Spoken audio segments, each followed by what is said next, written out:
আল্লাহর জন্য যত বেশি কোরবানি হবে এই কোরবানির বিনিময়ে তো জান্নাত লেখছেন, ঠিক কিনা বলেন? এই জন্যই তো রোজাদারের জন্য একটা স্পেশাল জান্নাত লেখছেন, শুধু রাইয়ান নামক জান্নাত। যে রোজাদার রোজা রাখবে, আপনার সামনে ক্ষুধা, আপনার সামনে ইফতারি, সামনে আপনার সামনে পানি আছে, আল্লাহর জন্য ত্যাগ করলেন, খাইলেন না, এই কোরবানি আল্লাহ দেখতেছে, ঠিক কিনা বলেন? এই কোরবানির বিনিময়ে তো আপনাকে আল্লাহ পাক জান্নাতের মধ্যে শরাবান তাহুরা এমন পানি পান করাইবেন যে পানি খাইলে আপনি দুনিয়ার সমস্ত দুঃখ বেদনা ভুলে যাবেন, ঠিক কিনা বলেন?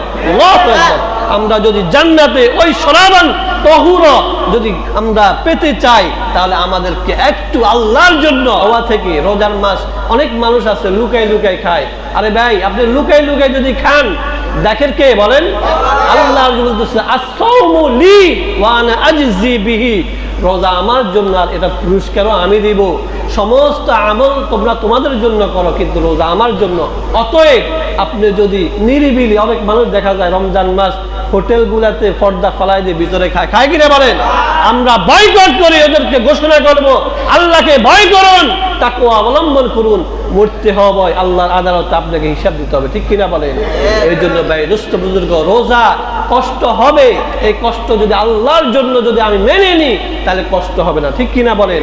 এই কষ্ট যদি আমাকে দুনিয়া একটা মানুষ বদিল্লা দিলেও তো কষ্ট হয়, কষ্ট হয় কিনা বলেন? 500 টাকা যদি তার সামনে থাকে যে দিন শেষে আমি 500 টাকা 1000 টাকা পাবো, তার কষ্ট মনে হয় না, ঠিক কিনা বলেন?